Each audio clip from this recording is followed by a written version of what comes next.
With the Anambra governorship election done and dusted, and the Soludo Tsunami sweeping up over 70% of the votes, is it a new dawn or a consolidation of the solution mandate? What is the situation with the opposition in Anambra State? Will they head to the tribunal or congratulate Professor Chukwuma Soludo? This is the Eastern Eye. I am Alex Ogbodo.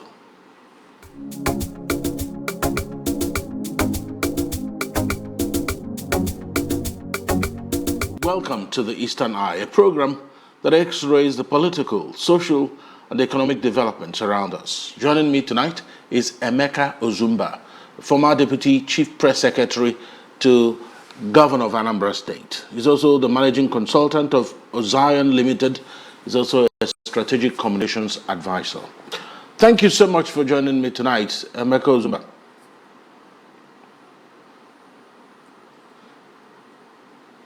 Thank you, Alex, for having me. All right. First of all, when Governor Soludo was giving his acceptance speech yesterday, he took his time to go through the list of the percentage with which the governors had won their re-elections. I think he started counting from 2010.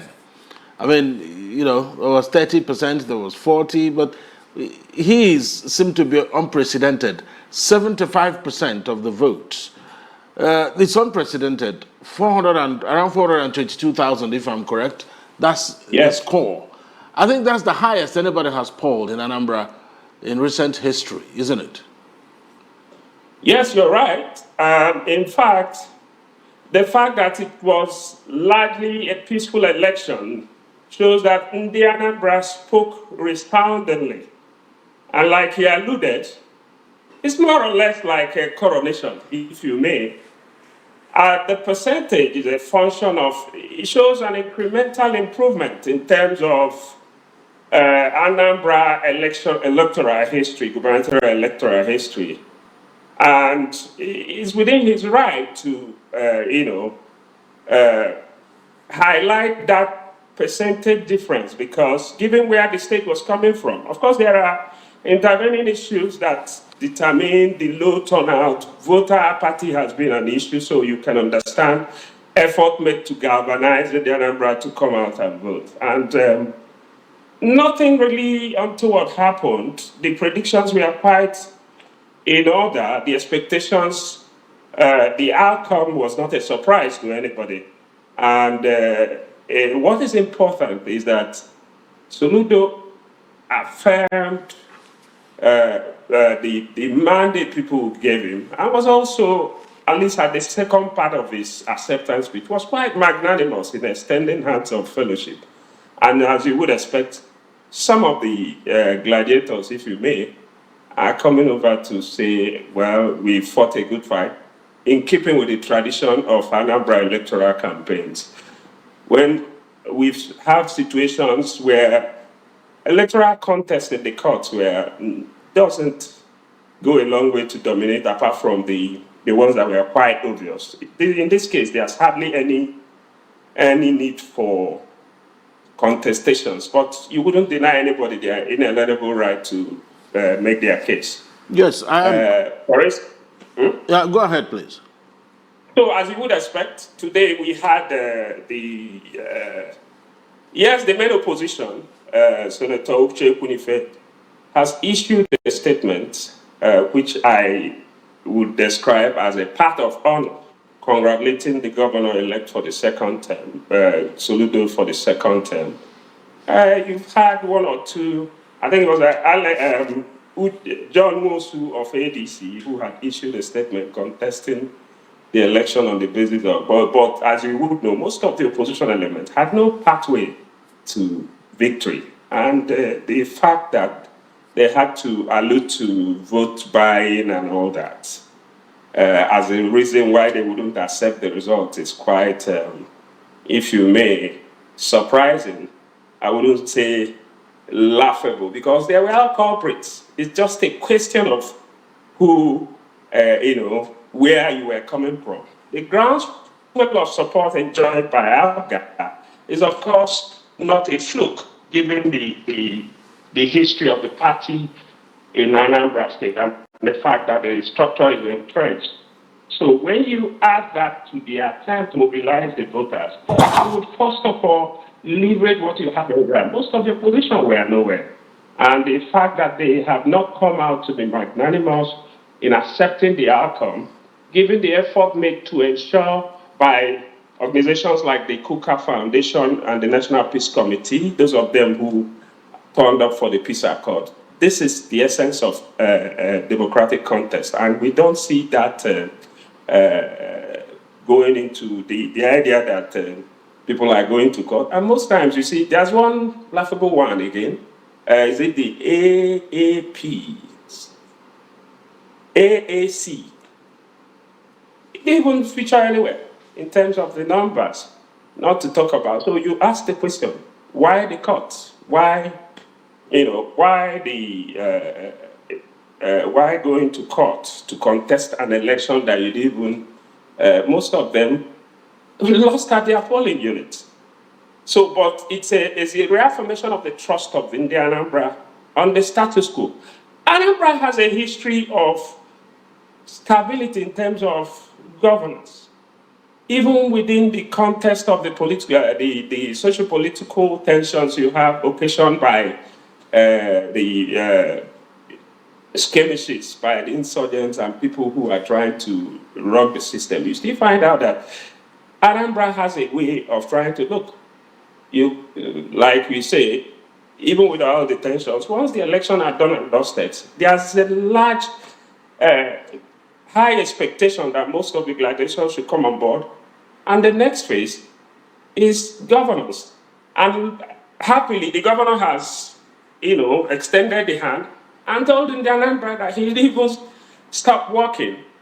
So it's just like a day in the office, and he's gone ahead to say, look, you had seen nothing yet. So that's the reassurance. And that's, I believe, is what the Anambra across political divide wants to see. We don't have the tendency to stay on board bickering over issues that were quite obvious. That the people, it's like I say, it's more or less a coronation. And I think to that extent, people won't give much vent to issues of contestations in court. Of course, the judiciary has to do their work, and those who have case to have issues to prove in court should go there and ventilate their opinion. But I think the issue of governance is what the people are most concerned about, because there's a lot of work to be done.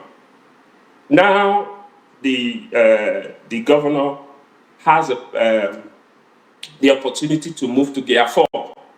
The solution agenda of his Dubai, Taiwan, perhaps, some people wanted to see a much more advanced development strategy in terms of a quantum leap from the run-of-the-mill development you see. So he has laid the groundwork.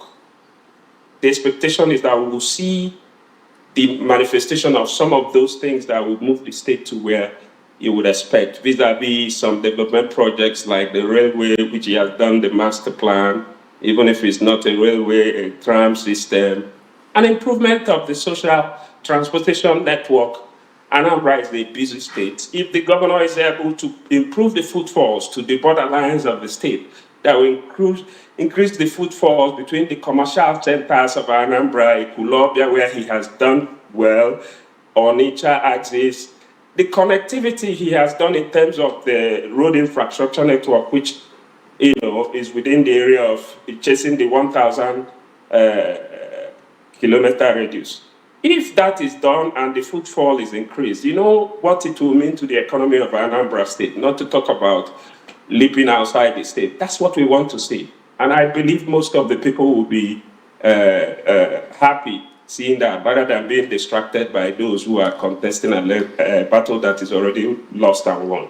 That's what I think. All right. I mean, it's a nice thing you took your time to reel all that out. So, but let's take a look realistically at what has panned out. Let's take a look at what brought us to this point. Let's look at how the campaigns were executed. A lot of people also think that the incumbent governor out-campaigned his competitors. Do you think this also played a role in his emergence eventually? Yes, it does. But what is important is that the incumbent, it is on the onus is on the incumbent to lose the election. It is the opposition that wins the election. Luckily, Soludo has had, a lot. He went to the election with almost 20 indisputable achievements. He went to the polls. And unfortunately, the quality of the opposition was an issue during the election. And you will agree with me that we didn't hear much from the opposition, save when there were a little bit of bickering, a little bit of mudslinging over issues of certificates and all that, which, like you and I know, people felt that, some section of the public felt that, the governor is sitting on a high horse, he shouldn't come down. But you could see from the traction gained during that period, it appeared that was the only time the voice of the opposition were heard. Most of them never had a clear-cut agenda set before the people, no alternative. And the question was repeatedly asked, what are you going to do better than the incumbent? And most of them never did produce that until very late in the day. So the voice, in terms of share of voice, the governor dominated. He will always say, the governor has all the machinery to do that. Anambra elections are high stakes. So any other person who is coming out must be prepared to match and, if not outperform, but, bring the issues to the table, to the front burner, such that we have a largely enlightened electoral, populace. And when you come there with underwhelming promises and, non-directional programs that are watery and are not able to match that of the incumbents, it was very obvious from the day. Nobody, was surprised at the outcome. So the opposition actually did themselves in. That's why you had references to people, if, and when you do that, if this guy was there, if this person was there, and that's not the issue. The point is that the people had opportunity to choose from the options, and the options were underwhelming. And given the fact that, largely from the assessment of the people, the incumbent, Mr. Governor Charles Chukwuma Soludo, had largely done well to the expectation of the people, it was costing home. And would you blame him for taking advantage of the moment? Of course, nobody should. They didn't bring their A game, and unfortunately, Anambra, being a very sophisticated electoral populace, we are not, by any stroke of the imagination, the choice was quite easy, which is why we are talking about coronation rather than a contest. Yes, let's take a look at what happened to the opposition. And a lot of people are pointing to the direction of zoning. They are saying that incumbent Governor Chukwuma Soludo is a beneficiary of zoning that has really outwitted those who could have stepped into the race. Perhaps if there wasn't zoning in Anambra State, do you think that this election would have been easy for the incumbent governor? Because currently, a lot of his contestants were from the south, where he is from too, Anambra South. And nobody from the central contested due to zoning. Only, I think one person, Paul Chukwuma from the north, contested. I think you understand this better than me. You are from Anambra State. So what role do you think that zoning played? I knew that there could have been persons who would have loved to run for governor, but they would rather wait until Governor Soludo sees off his second term so that they wouldn't have to swim against the tide. I think it's more or less not about the number of contestants in the pool. It's more or less every contest has a ground rules. Beyond the electoral map set by the umpire INEC, the issue of zoning is there in Anambra, and it has come to stay. In fact, to a large extent, it has contributed to the stability and level of development Anambra has witnessed over the years. It's unwritten, but the parties, even those who pretend that it's not there, cleverly make sure that their candidates come from the right zone. It didn't confer, it is not a surprise that it confers advantage to the incumbent in the sense that those who feel like in the Anambra scenario, the power was just moving from the north and to the south. And you have had a situation where Chief William Biano, who acquitted himself in the last penultimate 8 years before Soludo, had come out. And you have somebody from the next town, Paul Chukwuma, angling to succeed him. Nobody stopped him.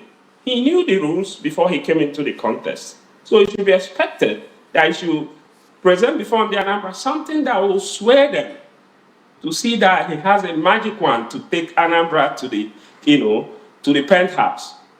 He shouldn't blame the incumbent who came from the right place. Of course, remember zoning was an Afghan institution from the time of P2B to the north, and then he moves to the south. So it is not a question of whether zoning inhibited anybody. It's a question of those who came out, what did they come out with? And mark you, even with the zoning arrangement, people have always, contestants, gubernatorial candidates have come out from all areas. But it's a function of how the Anambra value that unwritten zoning rule, that you find that most of the time, a great number of the populace steers towards the area of interest. And if you are a candidate, you do your scenario planning as a potential candidate, and you look at the field and say, look, what are my chances? What is my pathway to victory? And if you tick off all the dots, and you find out you're maybe that is why some people, some political watchers wondered why some came out actually, because maybe they just came to ventilate their, political sagacity, if you may, or maybe they just came to be heard. And some feels that if you are some politicians, the question is what drives some of those contestants who are ostensibly on the wrong side of the pendulum. They come in and they are throwing the little watches they have to get attention. When you ask that question, you don't get most of the answer. It's only them that will answer that question, because this thing is not about what confers advantage to the other person, because the rules were there before the game started. That's correct. So, there was as far as the field was concerned, most of the guys who came out there were, one way or the other, they played to their strengths. And unfortunately, Governor Soludo had all the aces. That's why he's there. Yeah, I mean, we can talk about it over and over again when you look at the people who contested and what prompted them to contest. Yes. But let me draw your attention to something. Nnewi produced about 3 of the candidates, or even more. I'm not quite sure now. Maybe more than 3. So in that case, how do you think realistically that even one of the candidates can win Nnewi? By saying Nnewi, we know there's Nnewi North and Nnewi South. But then, if you are from Nnewi, you are from Nnewi. You don't exactly go saying, I'm from the North or South. You introduce yourself as from Nnewi, first of all. Before, maybe when you're filling a form, that's the only time you start indicating whether it is North or South. Do you think that for the candidates that are from Nnewi, that they just took their votes apart? Because at the end of the day, if you joined everything they had, do you think you could have, done anything to Soludo's votes? Well, if you may, you will find out that ADC had about 8,000 votes plus LP. Even LP George Morgan lost his polling booth, and he is blaming vote buying for his loss. You see, naturally, in such a contest, even if there is something at stake for them within the Navy, you would expect that there should be a consensus. Navy has a peculiar voting pattern. Within the Anambra political map, there's a tendency to believe that Navy tend to band together when it comes to contests that involve their kinsmen, which is not wrong. It's a function of their belief in the ability of their sons. For instance, the late Ifeanyi Ubah, God bless his soul, made over 70,000 votes at that time. He contested the senatorial seat, while his closest challenger, Mr. Projects, scored over 40,000 and all that. So you can see that Navy numbers are quite high when it comes to such election. But in this one, these two, at least between the ADC and the LP candidate, they didn't even make about more than, they didn't make up to 30,000. So it's not so much about fractionalization, but it's so much about what are they bringing to the table. Their voices were not heard. They didn't bring enough alternative to entice the Anambra to do otherwise. And right in their domain, there's a lot of development going on, major infrastructural developments, and nobody wants to lose that for the unknown. Oh, stop this so that we go, our son is coming. You're not even sure he's going to brace the tape. And that's essentially what. So the issues in the election proper was about, yes, you mentioned zoning was a factor. But the fact was that the governor had acquitted himself, Professor Charles Soludo had acquitted himself creditably in the last 4 years, 3 years plus. And people are very adept at sieving the wheat from the chaff. So the issue of,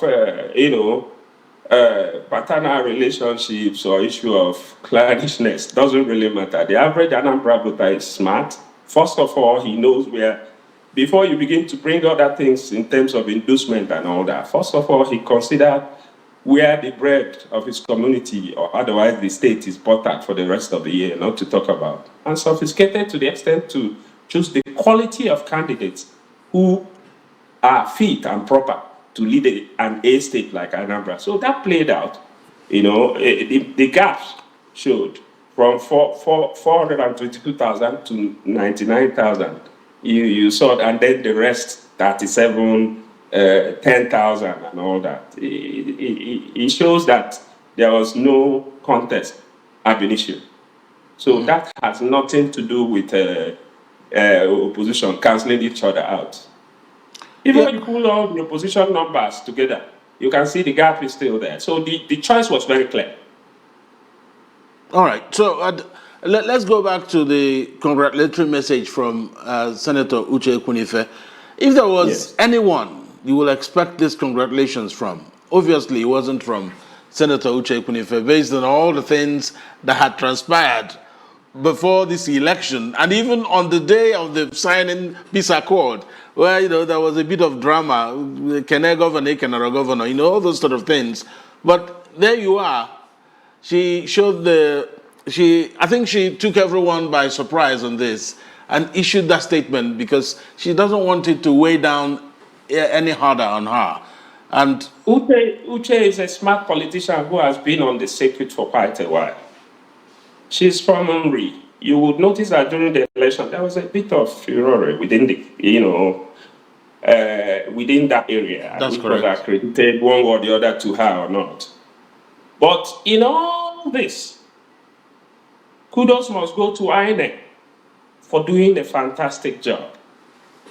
The fact that INEC, in fact, one of the instruments that at the end of the day would have secured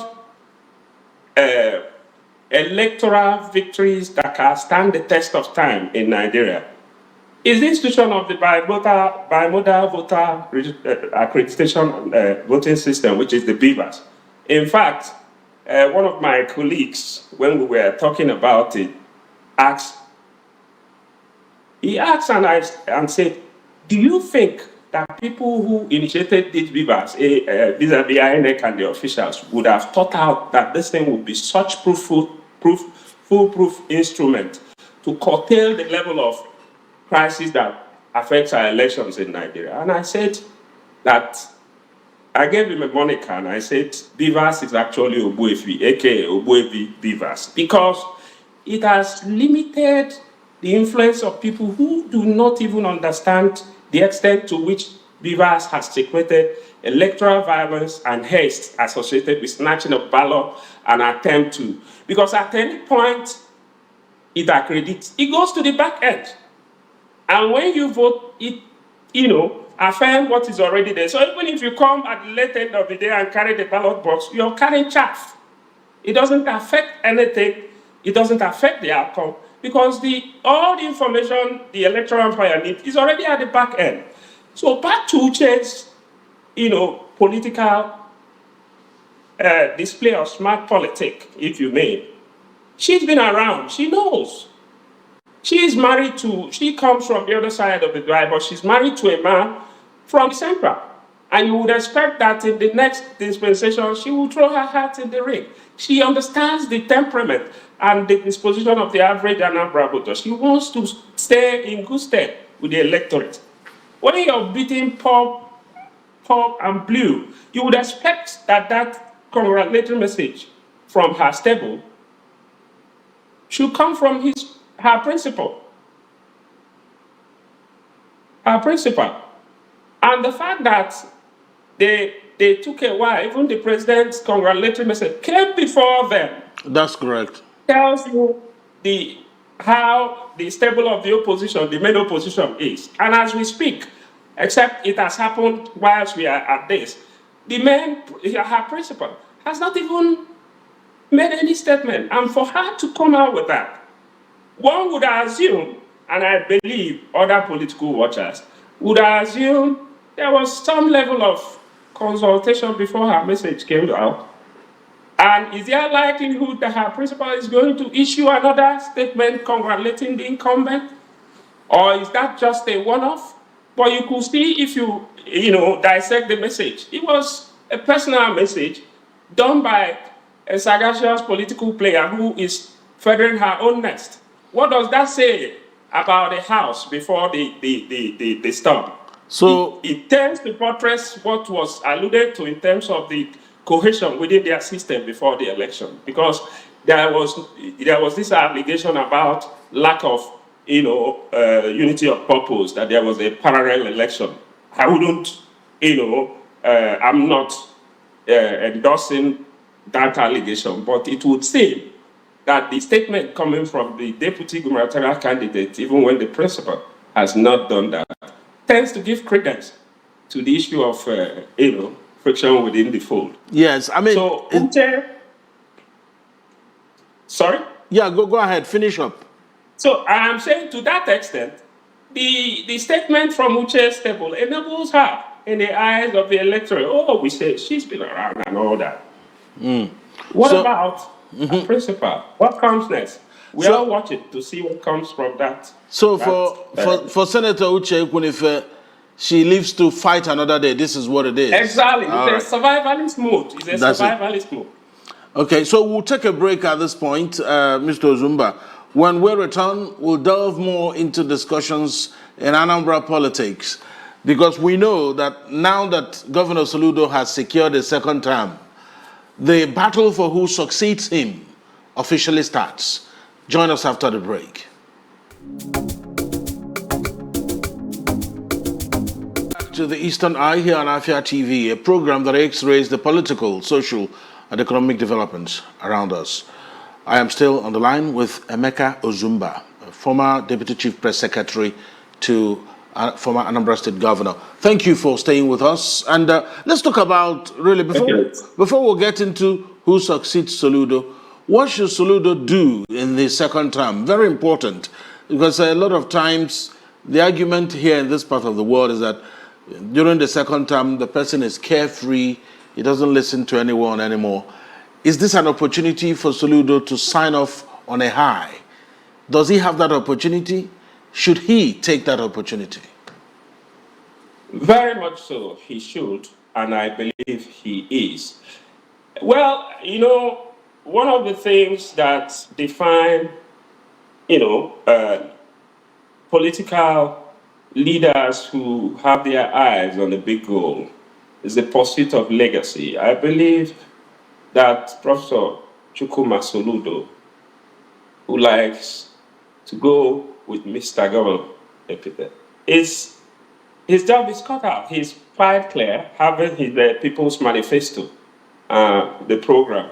And like he said, which is why he didn't mince words in his acceptance speech, he told in the Anambra, you ain't seen nothing yet in the American palace. So Anambra State, they are full of expectation. In fact, during the campaigns, you could see some of the opposition tried to downplay his road infrastructure development and some of the work he's done, the lighthouse and etc., as brick and mortar. In the reckoning of most in the Anambra, it is expected that it's going to up the ante, which is what I alluded to as Gear 4. And as a man who you could see, yes, at over 60, still strong, virile, he has the reach and capacity for national leadership. For him to be able to do that, he has to leave a legacy that is lasting as a precursor to greater heights. So, and nothing is stopping him. And he's quite clear and single-minded about where he's going. And you would understand, as sophisticated as the Anambra are, and some of the residents who are already acculturated within the Anambra context, the Anambra rewards good work. Make no mistake about it. They reward good work. And when you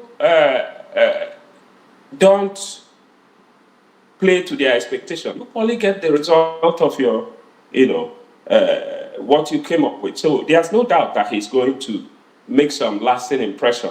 That's our expectation because nobody's God. So beyond that, the next 3 years, if you may, is going to be quite revealing, and from all intents and purposes, is going to be quite interesting for the Anambra. And perhaps when we look back, we say, well, when William Obiano was leaving, he did say, look, I'm supporting him because he's going to do better than me. He was quite magnanimous in doing that because he believed that from a technocrat of his standing to another technocrat who has a global view of development and political economy, you would expect that Anambra has nothing to lose but gain from such wide global experience and all that. And in the next 3 years, yes, the expectation is high, but I believe he's equipped enough to deliver the goods. All right, so let's talk about what will happen here on out. As soon as Soludo is sworn in now for his second term, whether you like it or not, the underground movements for who becomes the landlord of Aguoka, or now the lighthouse as it is referred to. I mean, the Anambra Central Senatorial District will be awash with a lot of horse trading, politicking, intrigues on who will succeed Professor Chukwuma Charles Soludo. How intriguing will that quest be for those who are interested? I like your choice of word, intriguing, to the extent that those who understand the Anambra political landscape knows that the heavyweight, the movers and shakers, are within the communities of Anambra Central. It's going to be quite interesting, but first of all, yes, it is about how the governor plays his hands. It doesn't distract him if he doesn't play to that agenda in the next 2 years at least. People who have aspirations, of course, will get on the blog, try to do their thing peripherally without intruding into the governance process, because the people are more concerned about what is delivered on the moment. Though if the activities of those who are jostling to succeed.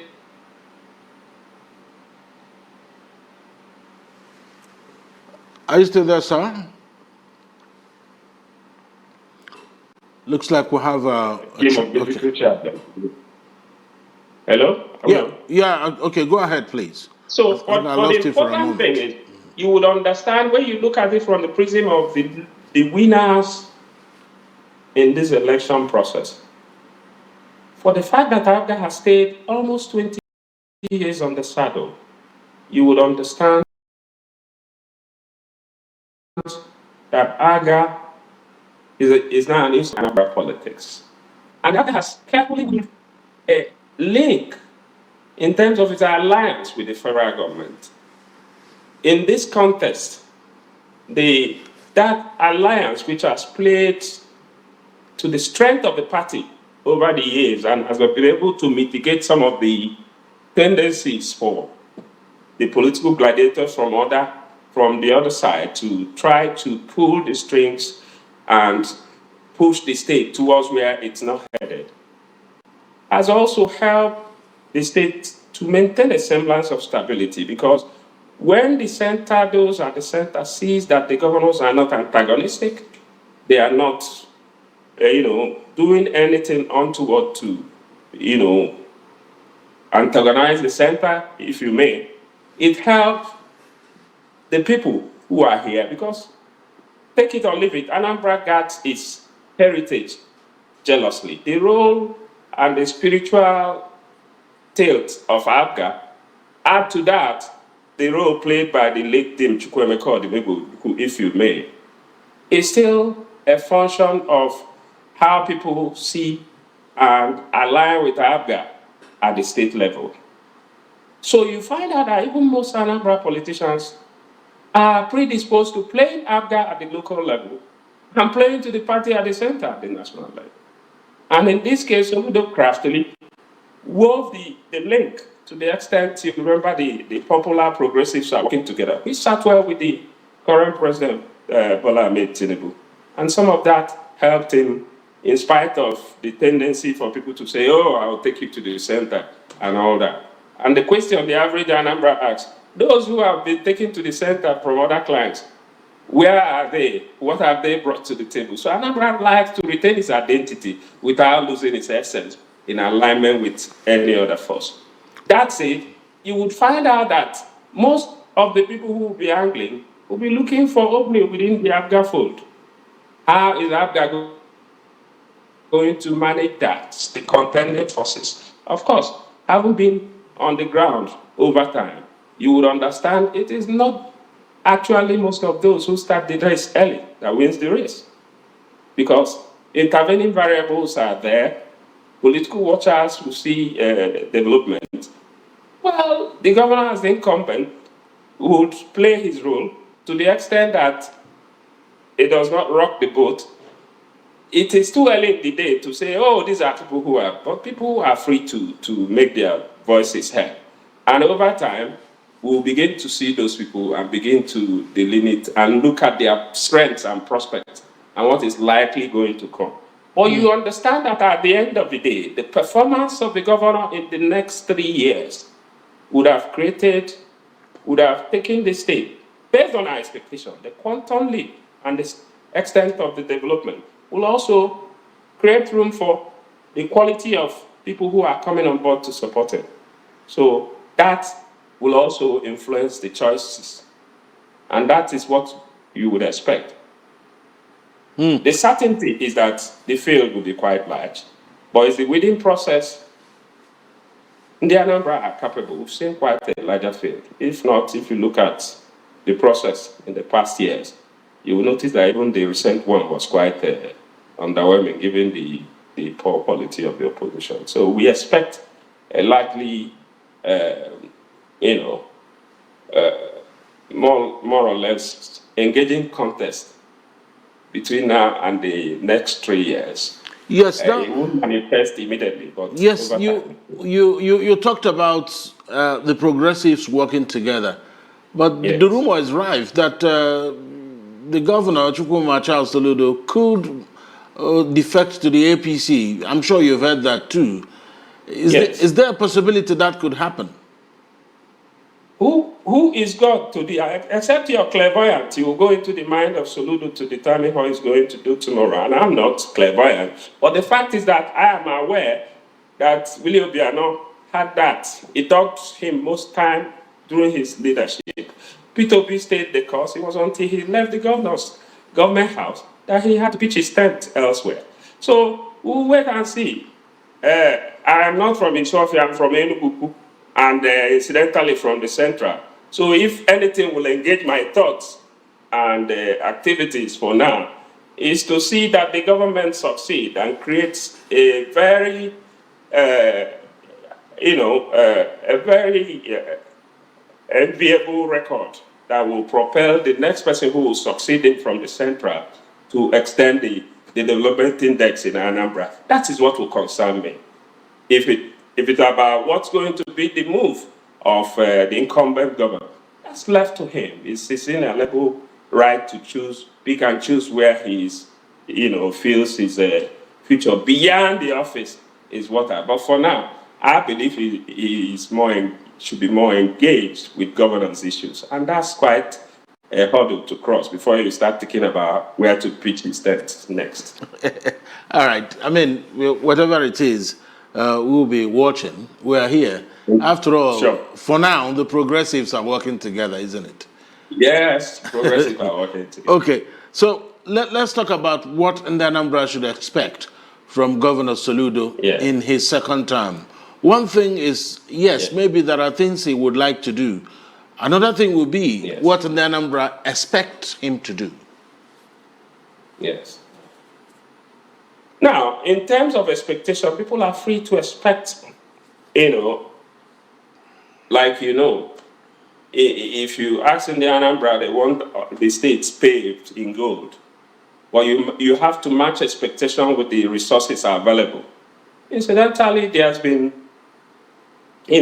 increase in terms of allocation in the past, if not for hiccups you find in the political economy over issues once in a while. But we expect that within the context of resources are available to the government, that the state, he will complete most of the infrastructural projects he's doing, extend his hand to areas where he thinks are vital towards securing the state, improve the security situation that he has done creditably well. Because if you may, when the issue of the upheaval that bedeviled the state, the last election that brought him in was held under very unusual circumstances, and that also affected the voter turnout. And some local governments were under lock and key by people whom we attacked, unknown gunmen and all that, who turned out to be common criminals who, devised a means of creating their own. Are you still there, sir? We seem to have some challenge. Okay, you are still there. We lost you for a few seconds there. Yeah, I'm talking about the security situation, and the Anambra, just like is enshrined in the Constitution, would expect that the government will continue to secure their lives and property and stop the level of mayhem caused by common criminals who took the state's hostage. You can't say you wipe out crime and criminality forever, but there's a level of comfort the average citizen demands to thrive. That is one of it. I have to thank you so much, Emeka Ozumba, former Deputy Chief Press Secretary. And people see some. Yeah, thank you so much. Am I with you? Yeah, thank you so much for joining us on the Eastern Eye tonight. I think we'll keep our fingers crossed and continue to watch the progressives as they work together and hope that in the Anambra will get the best out of whatever choices that are made. Thank you for joining me tonight. Our hopes are high, and we expect the government will deliver the goods. Thank you very much. Thank you for joining me tonight on the Eastern Eye. Thank you. Thank you, Alex. Thank you for having me. And that's the Eastern Eye for tonight. Thank you for joining us. I'll be here tomorrow, same time for another episode. My name is Alex Ogbodo. Good night.